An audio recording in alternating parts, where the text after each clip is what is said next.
बिस्मिल्लाहिर्रहमानिर्रहीम। बोलते कालम के साथ मैं आमिर रज़ा खान। और ईरान पर मगरबी ताकतों और अमरीका का जो है वो तसल्लुत आहिस्ता आहिस्ता नज़र आना शुरू हुआ है, क्योंकि ये तमाम के तमाम ममालिक जो हैं एकदम से ईरानी हुकूमत पर प्रेशर बढ़ा रहे हैं, दबाव बढ़ा रहे हैं कि वो मुजाहिरीन के ख़िलाफ़ कुछ ना करे। उन मुजाहिरीन के ख़िलाफ़ जिन्होंने गवर्नर हाउस को आग लगाई, जिन्होंने इस वक्त तेहरान में उधम मचा रखा है, जिन्होंने 31 सूबों के 200 मकामात पर जुलूस निकाल रखे हैं, और पुलिस को हुक्म ये है गवर्नमेंट की जानिब से कि किसी को तशद्दुद का निशाना ना बनाया जाए। उस हुकूमत के ख़िलाफ़ जो है अब यूरोपीय ममालिक, पहले मैंने बेल्जियम का जिक्र किया था, अब ऑस्ट्रिया भी सामने आ गया। ऑस्ट्रिया के वज़ीर ख़ारजा का ये कहना है कि क्योंकि ईरान जो है वो अक़वाम मुत्तहिदा का रुकन मुल्क है, इसलिए वो इंसानी हकूक़ की पासदारी करे, मुजाहिरीन से कुछ ना कहे। यानी उनको, और जो लफ्ज़ इस्तेमाल किया उन्होंने कहा आज़ादी के लिए निकले गए मुजाहिरीन का, ये इस पर है। तो क्या ईरान में कोई तसल्लुत कायम था? क्या ईरान में कोई डिक्टेटरशिप थी? क्या ईरान गज़ा है जिस पर इसराइल चढ़ दौड़ा और इन तमाम ममालिक के मुंह बंद थे, जिप्पें लगा रखी थी अमेरिका ने। और अब ये तमाम ममालिक जो हैं बोल रहे हैं, ऑस्ट्रिया के वज़ीर ख़ारजा की मैंने आपको बात बताई, अब यूरोपियन पार्लियामेंट की सदर का पैगाम भी सामने आ गया है। उन्होंने कहा ईरानी अवाम की निज़ामत का दुनिया भर एक बार फिर मुशाहिदा कर रही है, और अगर ये पुरतशद्दुद हुआ, यानी यहाँ पर लोगों की जान गई, तो इक़दाम किए जा सकते हैं ईरान के ख़िलाफ़। यूरोपियन पार्लियामेंट की सदर रोबर्टा मेत्सोला अपने एक पैगाम में कहा कि दुनिया एक बार फिर ईरानी अवाम की बहादुरी से की जाने वाली मुज़ाहमत का मुशाहिदा करें। अल्फाज का इस्तेमाल ज़रा देखें, बहादुरी से की जाने वाली मुज़ाहमत का, यानी किसी मुल्क के अंदर जब ये आग लगाते हैं तो उसके बाद इंसानी हकूक़, NGOs, ममालिक यानी बेल्जियम, ऑस्ट्रिया, यूरोपियन यूनियन, सब अमेरिका की तफैली जितनी तंजीमें हैं वो उस मुल्क के ख़िलाफ़ चढ़ दौड़ती हैं। और सबसे ख़तरनाक बयान तो अब डोनाल्ड ट्रंप ने दिया है, जिसको मीडिया ये कह रहा है कि ये दूसरी मरतबा धमकी दी है कि ईरान के ख़िलाफ़ कार्रवाई की जाएगी। मैंने अपने पिछले व्लॉग में तफसीलन बताया था कि किस तरह से जो ऑयल टैंकर्स हैं उनको बरतानिया पहुँचाया गया है ताकि ईरान जाने वाले जहाज़ों की रीफ्यूलिंग की जा सके, उनमें नया तेल और बारूद जो है भरा जा सके।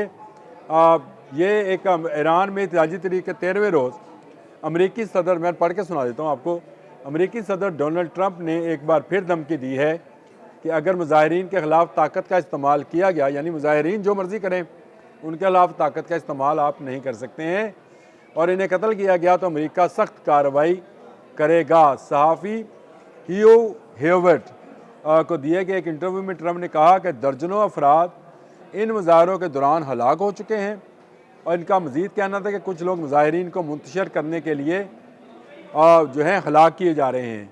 हम ईरान की सूरत हाल का जायज़ा ले रहे हैं। अमरीकी सदर का कहना था कि मुजाहिरीन की तादाद में इजाफा हो रहा है। कुछ मकामात पर मुजाहरों के दौरान भगदड़ मचने के वाक़यात भी सामने आए हैं।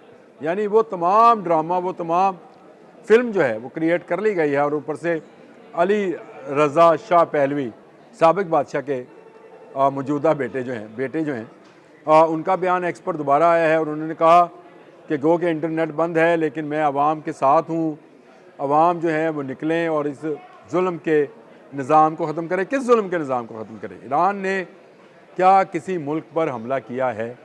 नहीं। ईरान पर जो पाबंदियाँ आयद हैं पिछले 40 साल से, उनमें इजाफ़ा किया गया। 2 माह कबल डोनाल्ड ट्रंप ने मज़ीद पाबंदियाँ लगाई, और जिन यूरोपीय ममालिक के साथ उसका रब्ता था उसको भी काट दिया, जिसका एक नतीजा तो ये निकलना था कि आज वहाँ पर $1 जो है 1.5 लाख ईरानी तुमन के, यानी ईरानी करेंसी, तुमन उसको बोलते हैं, ईरानी करेंसी के बराबर है।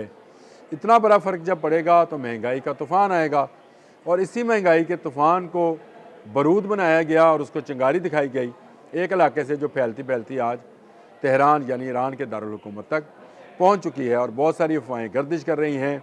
कल किसी इंटरनेशनल मीडिया ने यह खबर चला दी कि आयतुल्लाह ख़ामेनी ने रशिया से कहा है कि वो भाग कर रशिया जाएंगे। ये वो अफवाह थी जिसका जिक्र मैंने पिछले व्लॉग में भी किया था और अब भी कर रहा हूँ। ये वो सूरत हाल है जिसमें ईरान को मुसलसल दबाव का सामना है। मगरबी ताकतें बशमूल अमेरिका ईरान पर चढ़ दौड़ने के लिए तैयार हैं, जहाज़ तैयार हैं, फ्यूल तैयार है, बारूद तैयार है। वो सब इसलिए है कि ईरान में से वो आवाज़ें आना बंद हो जाएं जो इसराइल के ख़िलाफ़ बोलती हैं, जो अमेरिका के ख़िलाफ़ बोलती हैं, जो मगरबी ताकतों के ख़िलाफ़ बोलती हैं। ईरान पर जो गुस्सा है वो डॉलर का इनकार है कि ईरान डॉलर में ट्रेड नहीं करना चाहता था, इसीलिए 40 साल हो गए ईरान पाबंदियों का शिकार है। और आज इन तमाम ममालिक ने गिद्धों की तरह ईरान को घेर रखा है कि जैसे ही ये मुजाहरे जो हैं पुरतशद्दद जो कि हो गए, आज अगर 31 सूबों में 200 जगहों पर मुजाहरा हो रहा है तो इसका मतलब है मुख्तलिफ़ जगहों पर मुजाहिरीन अपनी ताकत का इस्तेमाल कर रहे हैं। जो तस्वीरें सामने आ रही हैं, जो तस्वीरें निकल कर आ रही हैं, उन तस्वीरों से ये नज़र आता है कि मुजाहिरीन लूट मार भी कर रहे हैं और पुलिस को ये कहा जा रहा है कि वो इन पर गोली ना चलाएं, क्योंकि इसी का बहाना बनाकर मगरबी ताकतों ने ईरान पर चढ़ दौड़ना है। अब तक 2,500 से ज़्यादा मुजाहिरीन को गिरफ़्तार किया जा चुका है इतलात के मुताबिक, लेकिन BBC के मुताबिक 22 और मुख्तलिफ़ मीडिया हाउसेस के मुताबिक 43 लोग जो हैं अपनी जान से गए। 8 पुलिस वाले भी जो हैं वो भी शहीद किए गए हैं। मुजाहरे हर आने वाली साथ के साथ बढ़ते चले जा रहे हैं और अमेरिका और यूरोपियन ममालिक का, मैंने आपको बताया, यूरोपियन यूनियन की सदर का बयान बता दिया, ऑस्ट्रिया का बयान बता दिया, बेल्जियम का बता दिया, तो माहौल बनाया जा रहा है। एक ऐसा सिनेरियो क्रिएट किया जा रहा है जिसमें नज़र ये आएगा कि ईरान की मौजूदा हुक्मरान जमात जालिम और अवाम मज़लूम है। हालांकि हो ये रहा है कि इस वक्त अवाम जो है, वहाँ की अवाम का कुछ हिस्सा जो है वो सरकारी अमलाक को जला रहा है, गाड़ियों को जला रहा है, पुलिस वालों को मार रहा है।